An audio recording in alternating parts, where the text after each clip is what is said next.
오늘 27장으로 넘어가면서 우리가 잘 아는 에서와 야곱의 이야기가 등장을 합니다. 매끈매끈한 사람은 누구였습니까? 매끈매끈한 사람은 에겐남 야곱입니다. 털이 많은 사람은 테토남 누구였습니까? 에서입니다. 그래서 테토남이 좋으냐, 에겐남이 좋으냐, 뭐 이런 이야기일까요? 그죠? 테스토스테론, 말로 말하면 그 리더십, 결단력, 직설성, 주도성과 같은 남성성의 경향성이 많은 사람을 테토남 이렇게 부르죠. 반대로 에스트로겐, 여성 호르몬이 많은 섬세하고 배려가 깊고 공감을 잘하고 조화를 이루며 사람을 잘 배려하는 여성적 성향을 가진 남성의 뜻으로 에겐남 이렇게 부릅니다. 그래서 야곱이 좋냐 에서가 좋냐, 뭐 누가 하나님의 사람이냐 이런 이야기도 뒤에 나오겠지만 뭐 이런 이야기들도 에서와 야곱을 비교하기도 합니다. 그뿐만 아니라 이 가정은 여러분 상당히 상담학적으로 보나 가정복지적으로 보면 관계적으로 보면 상당히 역기능적 가족이죠. 4명이 각각 자기의 소견에 옳은 대로 행합니다. 그죠? 각각 자기가 옳은 대로 행하는 편애의 가정의 모델이기도 하고, 아빠는 큰아들 좋아하고 엄마는 둘째 아들 좋아하고 대놓고 편애하는 그러한 갈등의 가정의 구조인가 이런 이야기도 나오죠. 가부장적 아버지와 그 에서, 그리고 자신을 따르는 언제나 엄마 옆에서 매끈매끈하게 밥을 하면서 설거지를 했을 야곱을 사랑할 리브가, 뭐 이런 이야기들, 장자와 차남의 차이가 오늘 이 이야기가 핵심인가, 아니면 어떻게든 속여서라도 머리를 디밀고 축복을 받아야 된다라는 것이 오늘의 내용인가, 여러 가지 질문들과 많은 이야기들이 산적해 있는 내용이 오늘 27장부터 시작되는 야곱의 이야기입니다. 오늘 그래서 제목은 하나님의 약속과 동행하는 사람이라는 제목인데요, 인간의 실수와 범죄가 창세기에 보면 자주자주 반복하고 드러나게 됩니다. 그러나 중요한 것은 인간의 실수와 범죄 속에서도 하나님은 하나님의 약속을 뭐 해 가십니까? 성취하고 이루어 가시죠. 약속이 성취되는 과정 속에서 하나님의 부르심을 받은 사람을 하나님이 뭐 해 가십니까? 빚어 가십니다. 여러분, 성경의 이야기는 하나님은 인간이 실수하든 인간이 죄를 짓든 하나님은 어떻게든 당신의 주권과 능력으로 하나님의 약속을 이루어 가세요. 그러면 그렇게 들으면 여러분 어떤 마음이 듭니까? 어차피 하나님 하실 것, 하나님 알아서 하이소 이렇게 됩니까? 아니면 하나님의 약속하신 것에 참여하는 사람들의 모습이 어떨까라는 것을 살펴볼 수 있는 여유가 필요한 거죠. 야곱을 하나님께서 앞으로 빚어 가실 거예요. 상당히 긴 시간 빚어 가실 거예요. 그렇게 실수와 범죄와 넘어짐 속에서 그럼에도 불구하고 하나님은 하나님의 구속의 경륜과 하나님의 나라를 성취해가는 일에 하나님의 사람을 불렀고, 그 하나님의 사람들을 통하여 하나님은 그 사람을 빚어 가셔서 하나님의 사람으로 약속을 이루어가는 하나님의 동반자로, 그렇게 동행자로 하나님의 사람을 빚어 가시더라는 거죠. 우리 옆 사람 한번 축복합시다. 당신이 하나님의 약속과 동행하는 사람입니다. 하나님과 동행한다 해도 되고 하나님의 약속과 동행해도 되는, 특별히 계속 뒤로 가면 갈수록 하나님의 약속이 점점 선명해지기 때문에 하나님의 약속을 우리가 생각을 해야 되는 거죠. 그러면서 우리는 오늘 이 세계 이런 관점을 가지고 하나님께서 주시는 이런 관점으로 우리가 세계를 이해할 필요가 있죠. 여러분, 야곱이 나쁜 놈이다, 에서가 나쁜 놈이다, 뭐 이런 다양한 어떤 관점들, 윤리 도덕적 기준에 대하여 우리가 헷갈릴 수 있습니다. 그죠? 뭐 에서가 나쁜 사람이다 이렇게 말을 할 수도 있고, 야곱은 어떻게든 선택받았으니까 어쨌든 저랬든 다 하나님 책임져 주신다 이렇게 말하기도 쉽습니다. 그러나 19세기 스콜랜드의 신학자였던 로버트 캔들리시라는 학자는, 여러분 우리 맥체인 성경 아시죠? 맥체인 성경을 지은 맥체인의 스승이었어요.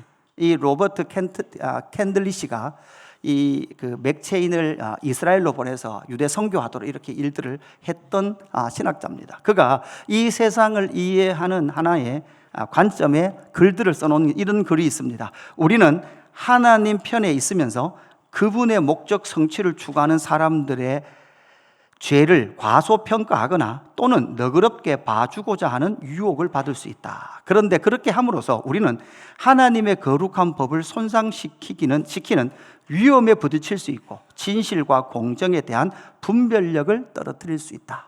그죠? 우리는 야곱이라 그러면 어떻게든 뭐 해주려고 그래요. 용납하고 용서해 주려고 그래요. 근데 여러분, 이 뒤에 제가 다 인용은 안 했지만 똑같은 문단에 글이 하나 되어 있는데 반대편에 여러분, 우리는 에서는 어떻게든 여러분 뭐 하려고 그래요? 나쁜 놈 취급하려고 그래요.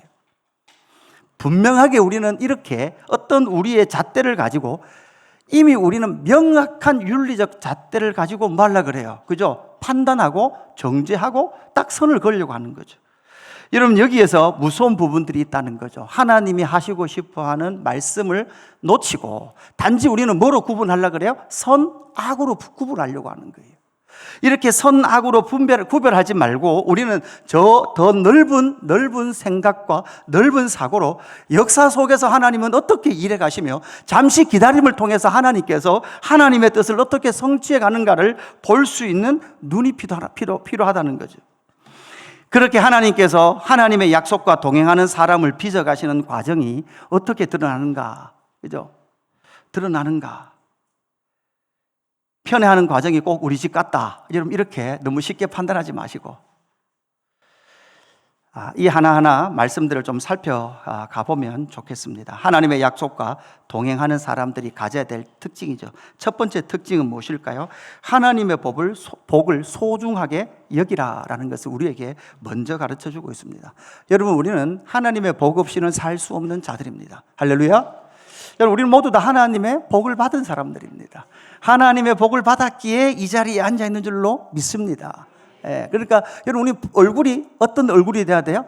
복 받은 자의 얼굴이 돼야 돼요. 할렐루야. 그런데 우리가 잘 알듯이 하나님의 약속 밖에 있었던 약속의 삶을 온전히 살지 않았던 에서의 삶을 자세히 살펴보면 우리가 오늘 25장 31절에 보면 이런 사건들이 있었던 걸 우리가 잘 알고 있습니다. 야곱이 이르되 형의 장자의 명분을 오늘 내게 팔아라. 팔라. 에서가 이르되 내가 죽게 되었으니 이 장자의 명분이 내게 무엇이 유익하리요? 그러니까 이제 이 사건이 어떻게 됩니까? 산으로 들로 사냥하러 다니게 좋아했던 형 에서가 그죠? 막 밖에 다니다가 집에 딱 들어오니까 그죠? 늘 주방에 있었던 누구? 야곱이 붉은 죽 하나, 우리나라 말로 하면 팥죽이겠죠. 팥죽 한 그릇 딱 이렇게 끓여 놓은 거예요. 그러니까 형 에서가 배가 고프니까, 그죠? 배가 고프니까, 동생아, 그 팥죽 한 그릇 놔다오. 그럴 때 야곱이 뭐라 그래요? 형의 장자의 명분을 오늘 내게 팔아라. 그럴 때 에서가 어떻게 해요? 에서가 이르되 내가 죽게 되었는데, 배고파 죽게 되었는데, 장자의 명분 그게 뭐가 중요하냐? 이게 누구의 생각이었어요? 바로 형 에서의 생각이었던 거죠. 이것이 바로 에서가 가지고 있었던 하나님 앞에 하나님께서 하나님의 가문 가운데 태어나게 하시고 장자로서의 그 가계를 이어갈 외형적으로 보면 그러한 모습들이 있음에도 불구하고 그는 그 장자의 명분을 가볍게 여겼다라는 거죠. 창세기 25장 33절 야곱이 이르되 오늘 내게 맹세하라. 에서가 맹세하고 장자의 명분을 야곱에게 판지라. 야곱이 떡과 팥죽을 에서에게 주매 에서가 먹으며 마시고 일어나 갔으나 에서가 장자의 명분을 가볍게 여김이었더라. 결국은 하나님께서 에서에게 줄 복이 있었음에도 불구하고 그는 그 복을, 그 장자의 명분을 가볍게 여겼다라고 말씀하고 있죠.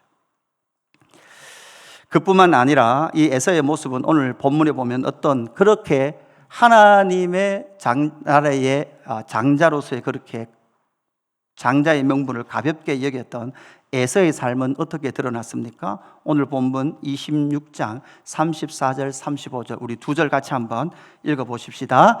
에서가 40세에 해쪽 속 부엘리의 딸 유딧과 해쪽 속 엘론의 딸 마스밧을 아내로 맞이하였더니 그들이 이삭과 리브가의 마음 근심이 되었더라. 아멘. 그렇게 장자의 명분을 가벼이 우습게 여겼던 에서의 삶이 어떤 모습으로 드러납니까? 그러니까 두 명의 해족속, 그러니까 다른 말로 하면 그 가나안 여성과 뭐 하더라는 거예요? 결혼하더라는 거예요. 성경에 하나님 나라 백성들 가운데 찍은 일부 이 처제가 하나님이 기뻐하시는 모습은 아니었죠. 여러분, 그 전에 결국은 한 사람을 통하여 생명이 이어갈 그 상황 가운데에서 아브라함이 이삭, 자기의 아들 이삭의 아내 리브가를 구할 때 여러분 어디로 보냈습니까? 하란으로 보내서 자기 친족 중에 약속 안에 있었던 사람을 찾게 되는 거죠. 그러나 이 에서는 자기가 40세 됐을 때 그 가나안 부족의 사람들 중에 두 여인을 아내로 맞이하여 35절 우리 초등학생들, 청소년들 같이 있습니다. 35절만 시작. 그들이 이삭과 리브가의 마음에 근심이 되었더라. 자, 여기에다가 엄마 아빠 이름 넣는 거예요. 자, 이렇게 되면 될까요? 안 될까요? 그죠? 그러니까 에서 때문에 지금 누구의 마음이 힘들어요? 마음에 근심이 있어요? 아버지 이삭과 리브가의 마음이 지금 상당히 힘들어 있는 상태인 거죠. 세상에 물들지 않도록 자신이 떠났던 그 삶을 따라서 아브라함은 자신의 며느리 리브가를 구하기 위하여 하란으로서 보내서 그의 노종을 보내서 하나님의 사람을 보내서 불러오는 그 장면을 우리는 알고 있습니다. 그렇다면 여기서 우리는 무엇을 알아야 합니까? 하나님의 복이 무엇입니까? 하나님의 복은 결국은 하나님의 약속과 동행하며 하나님의 약속 가운데 앞으로 야곱은 복받은 사람으로 나타날 건데 그 복받은 야곱의 삶은 어떤 삶으로 나타날까요? 하나님의 손이 야곱과 늘 같이 해요. 그러니까 하나님은 야곱을 절대 포기하지 않아요. 청소년 여러분, 뒤에서 날 봐라. 얘들아 날 봐라. 주형아 날 봐라. 날 봐요. 너희를 포기하지, 그죠? 절대 포기하지 않는 부모님이 계시고, 그 다음 두 번째, 너희를 절대 포기하지 않는 목사님이 있단다. 은찬아, 시급한다, 이제 앞으로. 그 다음에, 너희를 절대 포기하지 않는 누가 있어요? 하나님이 있어요, 하나님이. 여러분, 포기하지 않는 하나님의 손이 있는 것, 이게 복인 줄로 믿습니다. 여러분, 빨리 하나님의 손에 붙들림 받았다라는 것을 인정하면 인정할수록 삶이 여러분 어떨까요? 삶이 평안해요. 안 그러면 야곱처럼 될 수 있어요. 창세기 47장 9절 우리 같이 봉독합니다. 야곱이 바로에게 아뢰되 내 나그네 길의 세월이 130년이다. 내 나이가 얼마 못 되니 우리 조상의 나그네 길에 연조에 미치지 못하나 험악한 세월을 보내었나이다. 여러분 벌써 40년 50년 살았는데 험악한 세상을 보내셨습니까? 그죠? 빨리 인정하십시오. 내 삶은 하나님의 손에 뭐 있다? 달려있다. 하나님의 포기하지 않는 손길. 앞으로 우리가 야곱을 묵상하면서 이 관점을 잘 보셔야 돼요. 하나님은 절대 야곱을 포기하지 아니하시고 기어이 야곱을 하나님의 나라의 백성, 특별히 12지파의 아비로 세우는 하나님이 선택한 사람을 절대 포기하지 않는 하나님의 열심, 하나님의 복, 그것을 누구를 통해서 보게 돼요? 야곱을 통하여 보게 되는 거예요. 우리는 좀 잘 되면 하나님께 복 받았다, 잘 되면 하나님께 복 못 받았다, 잘못되면 복 못 받았다 이렇게 생각하지만 잘 되고 못 되는 걸 모두 다 떠나서 어떻게든 하나님이 우리를 빚어가시는 하나님의 손에 붙들림 받은 그 삶이 바로 복된 삶인 줄로 믿습니다. 여러분 이 복을 가벼이 여기지 마십시오. 그래서 때로는 우리의 삶이 힘들어도 한숨이 있어도 어려움이 있어도 그럼에도 불구하고 주님이 나를 빚어가신다라는 믿음을 가지시기를 주님의 이름으로 축복합니다. 두 번째, 영적 시선을 하나님께 고정하라라는 거예요. 하나님의 약속과 동행하는 사람의 특징이 나타나죠. 26장에 아버지 아브라함과 함께 그 길을 걸었던 이삭의 모습을 우리가 만났죠. 아버지의 우물을 하면서 믿음의 그 길을 함께 걸었던 이삭의 걸음, 그 걸음을 걸을 때마다 여러분 샘에서 물이 터져 나오고 그 원주민들에게 우물을 빼앗길 때 또다시 옮기고 해도 끊임없이 샘이 터지는 놀라운 영광들을 만났던 것이 바로 이삭의 삶이었습니다. 그러나 오늘 27장으로 넘어오면 이삭의 상태, 노년의 상태를 오늘 우리에게 이렇게 말씀해 주고 있죠. 27장 1절 2절 이삭이 나이가 많아 눈이 어두워 잘 보지 못하더니 맏아들 에서를 불러 이르되 내 아들아 하매 그가 이르되 내가 여기 있나이다 하니 이삭이 이르되 내가 이제 늙어 어느 날 죽을는지 알지 못하니. 그러니까 여기서 이삭이 지금 눈이 어떻게 됐대요? 어두워졌대요. 여기서 우리는 알아야 됩니다. 단지 알력 자체, 눈의 힘 자체가 빠졌다는 것을 넘어서 이삭은 지금 상당히 영적으로 어두워져 가고 있는 상태였습니다. 우리는 알아야 합니다. 혹시 육신의 눈이 어두워질 수도 있어요. 그러나 영적인 눈은 결코 어두워지지 않아야 되는 거죠. 우리가 금요일마다 이렇게 왜 힘쓰는 이유가 무엇입니까? 우리의 영적인 눈이, 영적인 시선이 어두워지지 않도록 우리 뭐 하는 거 지금 힘쓰는 거예요. 그죠? 그래서 우리가 잘 알듯이 모세는 어땠습니까? 신명기 34장 7절에 모세가 죽을 때 나이가 120세였으나 그의 눈이 흐리지 아니하였고 기력이 쇠하지 아니하였더라. 할렐루야. 네. 육신의 기운도 쇠하지 않았겠지만 결국 이 영적인 힘도 쇠하지 않았던 모세의 모습을 우리는 이삭과 비교하여 생각할 수 있는 거죠.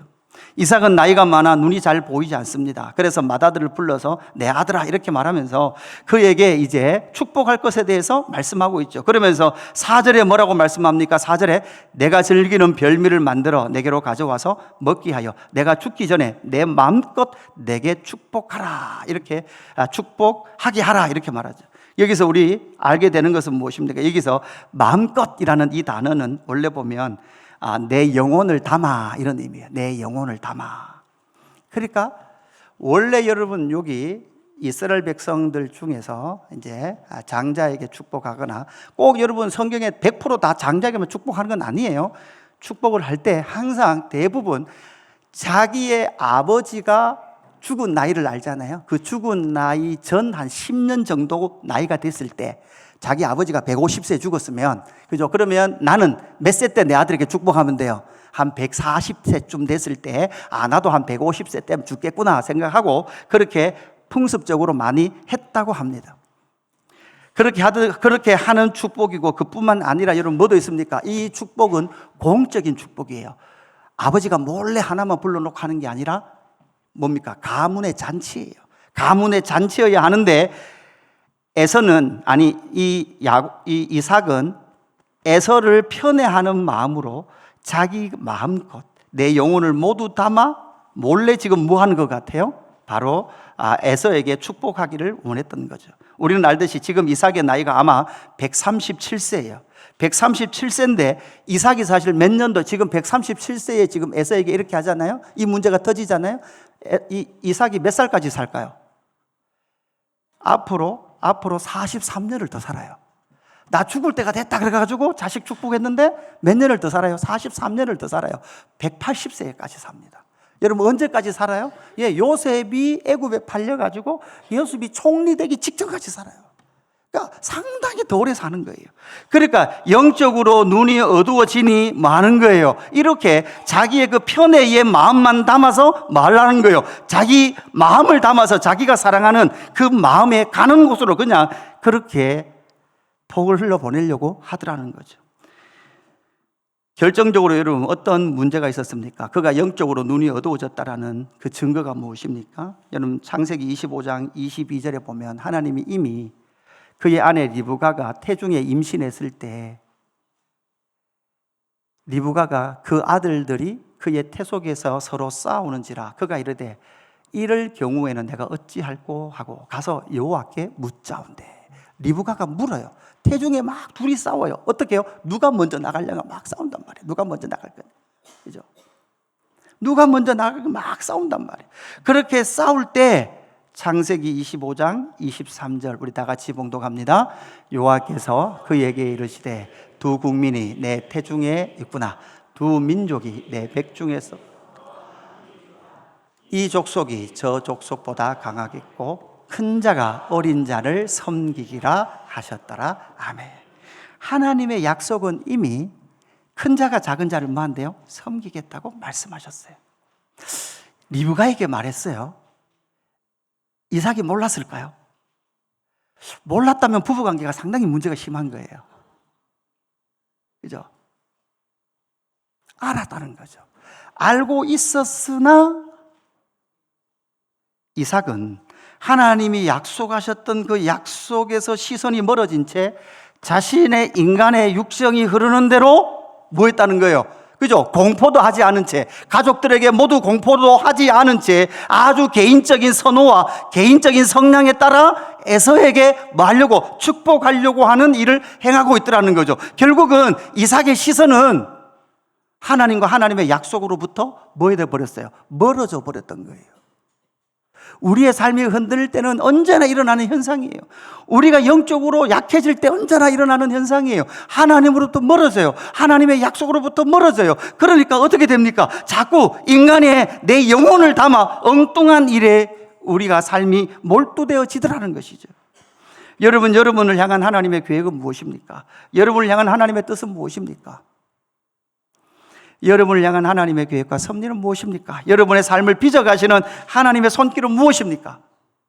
그냥 이 땅에서 교회 잘 다니고 신앙생활 잘하고 잘 살다가 그렇게 천국 가는 것입니까? 아니면 하나님께서 이 땅에 저와 여러분을 통해서 이루실 일들이 무엇이며 그 성취할 약속이 무엇인지를 여러분은 바라보고 붙들고 계십니까? 자식 잘 키우고 시집장가 잘 보내고 손자 손녀 보고 그렇게 사는 것입니까? 아니면 하나님의 약속이 저와 여러분의 삶을 이끌어가며 저와 여러분의 삶을 믿음의 사람으로 계속 빚어가고 계시는지 보라는 거예요. 세 번째 주의해야 될 것은 인간적 모든 수단과 조작을 주의하라라는 거죠. 하나님의 열심과 열정 속에 하나님의 약속의 성취는 어떻게 이루어집니까? 사실 우리의 열정이나 열심을 넘어서 사실 중요한 것은 하나님의 열심을 우리는 아는 것이죠. 하나님은 하나님의 사람들을 통해서 하나님의 일을 이루어 가시는데 하나님의 손에 붙든 사람들을 빚어 가시면서 하나님은 하나님의 일을 이루어 가시는 줄로 믿습니다. 그 일에 우리는 우리의 어떠함으로 그 일을 조작하지 말아야 되죠. 기도, 찬양, 예배, 선교, 헌신까지도.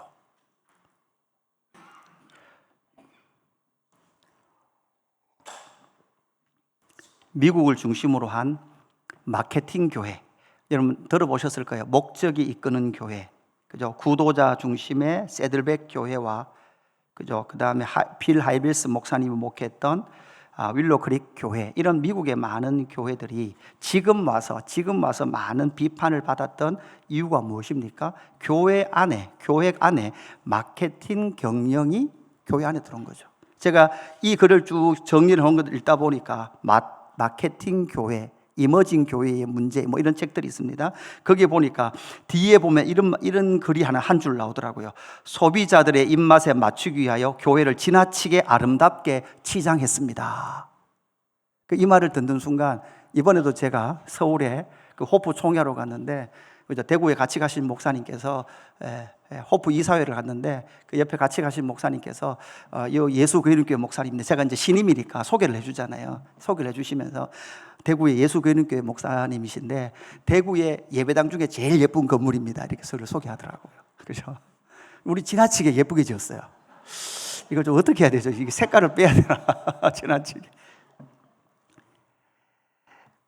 예배가 이벤트식으로 재미있게 만들고 설교는 사람들의 현실에 관심을 주는 건강, 부부관계, 돈 버는 법, 믿음 생활하지만 그 속에서도 더 많은 것들을 얻을 수 있는 것들을 설명해 주는 설교가 사람들 눈에 인기가 있었고 사람들이 몰리기 시작했더라는 거죠. 그러니까 여러분 조작되는 거죠. 여러분 선교도 예배도 여러분 금요 기도에도 우리가 꼭 불을 꺼야 됩니까? 불을 켜도 문제가 없어요. 그죠? 끊임없이 우리는 무엇인가 내가 분위기를 이끌어가고 내가 주도를 해서 무엇인가 분위기가 좋으면 무엇인가 될 것 같은 이런 생각들을 많이 가지고 있는 거예요. 내가 무엇을 주도하지 않고 무엇을 이끌어가지 않는 것. 저는 금요 기도에 바라는 것이 있어요. 제가 기도에 크게 인도는 하지만 정말 기도의 영광은 성령님께서 우리 그룹의 기도를 이끌어 가시는 기도가 우리가 기대하는 기도인 줄로 믿습니다. 누가 개인이 이끌어 가는 게 아니에요. 그죠? 성령님께서 하나 된 것을 잘 이끌어 가는 기도. 저는 경험해 봐서 알아요. 그죠? 100여 명의 사람들이 같이 소리가 커지고요. 같이 소리가 작아져요. 그죠? 누구 하나도 튀지 않아요. 그죠? 의도적으로 막 마이크 줘가지고 막 공간의 소리를 막 욱작욱작 하지 않아요. 여러분, 종교개혁을 왜 했습니까? 그렇게 하지 않기 위해서 인간의 감정이나 인간의 모든 것들을 자극하지 아니하고 오직 하나님 앞에 서서 하나님이 무엇인가 말씀하시며 하나님께서 어떻게 이끌어 가시는가에 대한 그 모든 것들에 순복하기 위하여 종교개혁의 핵심이 이루어진 포인트가 아니겠습니까? 그러나 어느 순간 우리는 조명으로, 우리는 소리로, 우리는 나의 열심으로 무엇인가 이룰 수 있다고 생각하는 그 생각이 점점 교회가 사람이 원하는 것, 사람이 요구하는 것으로 뭐 할 수 있대요? 수단, 그죠? 조작될 수 있다는 것을 우리는 언제나 주의를 해야 됩니다. 오늘 8절에 뭐라고 말씀하고 있습니까? 그런즉 내 아들아, 내 말을 따라 내가 내게 명하는 대로 염소떼에 가서 거기서 좋은 염소 새끼 2마리를 내게로 가져오면 내가 그것으로 내 아버지를 위하여 그가 즐기시는 별미를 만들리니. 사실 지금 리브가의 또 한 특징은 무엇이었습니까? 원래 태중에 막 상태가 뛰어놀 때 막 그저 고민될 때는 여호와님께 물어봤잖아요. 물었단 말이에요. 그런데 지금 이삭은 에서를 축복하는 그 일에 리브가와 상의도 하지 않고, 리브가도 그 일이 진행되는데 이삭에게 찾아가지도 않아요. 리브가가 하나님께 묻지도 않아요.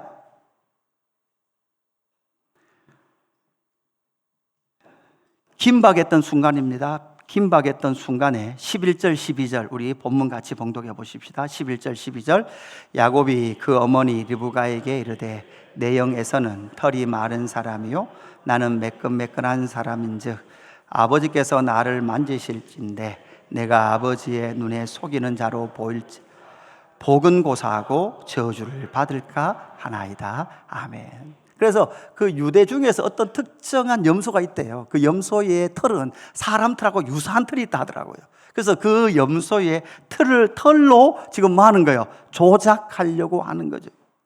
그래서 야곱은 두려웠습니다. 복은 고사하고 저주를 받을까 합니다. 이렇게 말할 때 그의 어머니 리브가가 뭐라 그래요? 단호하게 가져와라. 저주는 내가 받겠다. 이렇게 선포하고 있죠. 리브가는 아마 하나님의 약속이 있었기 때문에 그랬을 거예요. 그럼에도 불구하고 그 모든 과정 속에서도 사실은 해결할 수 있는 또한 하나님을 의지하고 하나님의 뜻이라면 혹시 그 아버지 이삭이 에서에게 축복하더라도 그럼에도 불구하고 하나님의 약속은 신실할 것에 대하여 뭐 해야 되는 거죠? 신뢰했어야 되지 않을까? 조작이 아니라 신실한 믿음. 여러분, 우리가 그럴 때 있지 않습니까? 때로는 우리 삶 가운데 주님께서 하시겠다고 약속했지만 현실적으로 그게 되지 않는 것 같은, 그게 취소되는 것 같은 현실이 펼쳐지기도 해요. 그러잖아요.